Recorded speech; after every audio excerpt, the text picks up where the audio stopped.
अगर आप JEE mains 2025 के लिए फॉर्म फिलअप कर रहे हो और अगर आप ईडब्ल्यूएस कैटेगरी से फॉर्म फिलअप कर रहे हो तो आपके पास एक वैलिड ईडब्ल्यूएस सर्टिफिकेट होना चाहिए। तो उस रिगार्डिंग में जो है ये वीडियो है। तो अगर आपको कोई भी डाउट आ रही है तो शायद इस वीडियो को देखने के बाद आपकी सारी डाउट्स क्लियर हो जाएंगे। तो देखो, जेईई मेंस के लिए जो है वो ईडब्ल्यूएस सर्टिफिकेट मैंडेटरी है अगर आप ईडब्ल्यूएस कैटेगरी से फिलअप कर रहे हो तो आपके पास एक कोई भी अगर पुराना सर्टिफिकेट है या फिर अभी आपने 2024 में भी बनवाया है तो वो भी सर्टिफिकेट आप दे सकते हो ड्यूरिंग फॉर्म फिलिंग। लेकिन जब आपकी एडमिशन होगी जोसा काउंसलिंग तो उस समय वो आपका सर्टिफिकेट बिल्कुल वैलिड नहीं होगा। आपको एक नया सर्टिफिकेट बनवाना होगा जो कि 1 अप्रैल 2025 के बाद बना हुआ हो। तो इस बात को आप समझ लो। ड्यूरिंग फॉर्म फिलिंग आप जो है वो अगर पुराना सर्टिफिकेट है तो वो भी चल जाएगा, लेकिन जब आप एडमिशन के लिए अप्लाई करोगे, जब जोसा काउंसलिंग होती है, मीन्स आई होप कि ये जो है वो जुलाई अगस्त के बाद चालू हो जाएगी, तो उस समय आपको जो है वो अपना एक वैलिड ईडब्ल्यूएस सर्टिफिकेट जो कि 2025 में बना हुआ हो, 1 अप्रैल 2025 के बाद वाला, वो रिक्वायर्ड होगा। तो आपको आई होप कि ये बात समझ में आई होगी।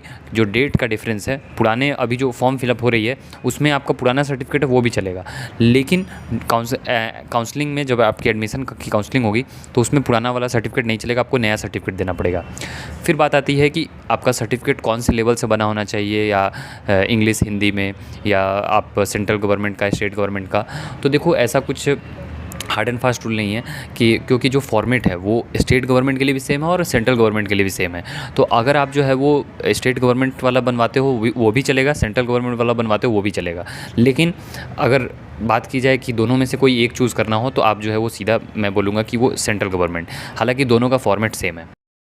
एक और इम्पॉर्टेंट इन्फॉर्मेशन मैं आपको देना चाहूँगा कि अगर आप जो है वो स्टूडेंट हो या फिर वर्किंग प्रोफेशनल हो तो आप जो है वो आचार प्रसाद की वीडियोस देख सकते हो, काफ़ी आपके लिए हेल्पफुल होगी। और अगर आपके लाइफ में भी प्रॉब्लम्स है और अगर आप उसको सटीक सॉल्यूशन नहीं मिल पा रहा है तो आप इनके वीडियोस देख के आपको काफ़ी क्लैरिटी आएगी।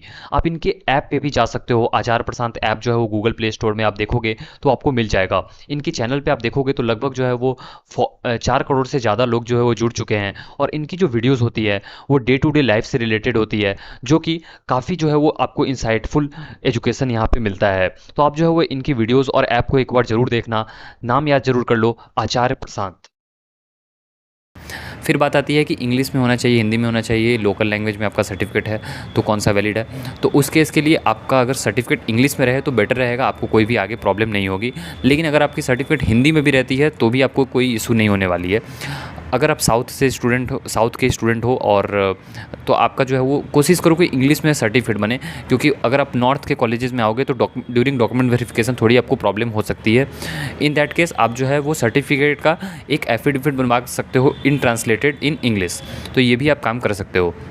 या फिर आप ऐसा कर सकते हो कि आप जो अगर लेट सपोज़ कि अगर आपकी सर्टिफिकेट हिंदी में बन के आई है या फिर आपकी जो है वो सर्टिफिकेट कोई रीजनल लैंग्वेज में बन के आई है, मीन्स लेट से मराठी में या बंगाली में, तो इन दैट केस आप जो है वो इंग्लिश का जो फॉर्मेट है उसका प्रिंट आउट निकलवा के ऑफिस में ले जाओ और फिर जो है वो बोलो कि सर आप प्लीज़ इस पर जो है वो कॉपी करके इस पर सील लगा देंगे, मोहर लगा देंगे, तो वो काम आपका हो जाएगा।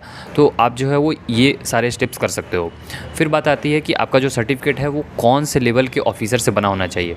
तो मिनिमम जो है वो आपका सर्टिफिकेट तहसीलदार रैंक के, या फिर कुछ जगह रेवेन्यू ऑफिसर बोलते हैं, कुछ जगह जो है वो इसे सर्कल ऑफिसर बोला जाता है, कुछ जगह नैब तहसीलदार, कुछ जगह मालतादार।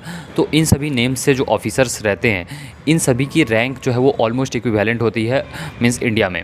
तो इन रैंक के ऑफिसर या फिर इनके ऊपर लेवल के ऑफिसर, तो आप जैसे इनके लेवल के ऊपर के कौन से हो जाएंगे, जैसे एसडीओ हो गए या डीएम हो गए या जो है वो कलेक्टर हो गए। तो इन सभी के रैंक से जो है आपका सर्टिफिकेट अगर बना हुआ है तो आपका एक्सेप्टेबल होगा, आपको कोई भी प्रॉब्लम नहीं आएगी। लेकिन तहसीलदार के नीचे रैंक के ऑफिसर से अगर आप सर्टिफिकेट बनवाते हो तो आपको जो है वो फॉर्म फिलिंग मीन्स आपकी जो है एडमिशन के समय प्रॉब्लम आ सकती है। तो इस बात का आपको ध्यान रखना है। और आई होप कि आपको जो मेजर चीज़ें हैं वो मैंने बता दी हैं, लेकिन फिर भी अगर कोई भी क्वेरी होती है तो आप जो है वो कमेंट बॉक्स में कमेंट कर देना। मैंने ईडब्ल्यूएस सर्टिफिकेट के रिगार्डिंग बहुत ही डिटेल वीडियो बनाई हुई है, अगर वो आपने नहीं देखा है तो उसका लिंक जो है इस वीडियो के डिस्क्रिप्शन बॉक्स में मिल जाएगी, वहाँ से आप उस वीडियो को देख लेना। और फिर भी अगर कोई क्वेरी होती है दोनों वीडियोज़ देखने के बाद तो भी आप जो है वो डेफिनेटली कमेंट बॉक्स में कमेंट करना, मैं रिप्लाई देने की कोशिश करूँगा। एंड एक जो है वो जेईई मेंस के लिए आप फॉर्म फिलअप कर रहे हो तो एक जोसा काउंसलिंग के लिए मैंने एक टेलीग्राम ग्रुप बनाया हुआ है, आप जाओगे टेलीग्राम पे, सर्च करोगे जोसा एंड सी ए से भी, तो आपको एक टेलीग्राम की ग्रुप मिल जाएगी। आप उसे ज्वाइन करके अपनी जो क्वेरीज़ हैं, वहाँ पे बहुत सारे स्टूडेंट्स हैं, मोर देन अराउंड 2000 स्टूडेंट्स हैं, तो आप अपनी जो है वो डिस्कशन कर सकते हो। ओके, सो आई होप कि आपकी जो है वो ये जो थोड़ी बहुत डाउट्स होगी वो मैंने क्लियर की है। लेकिन फिर भी अगर कोई क्वेरी आती है तो आप मुझे जो है वो कमेंट बॉक्स में कमेंट करना, मैं आपके कमेंट्स की रिप्लाई देने की पूरी कोशिश करूँगा। So thanks for watching and have a good day, bye.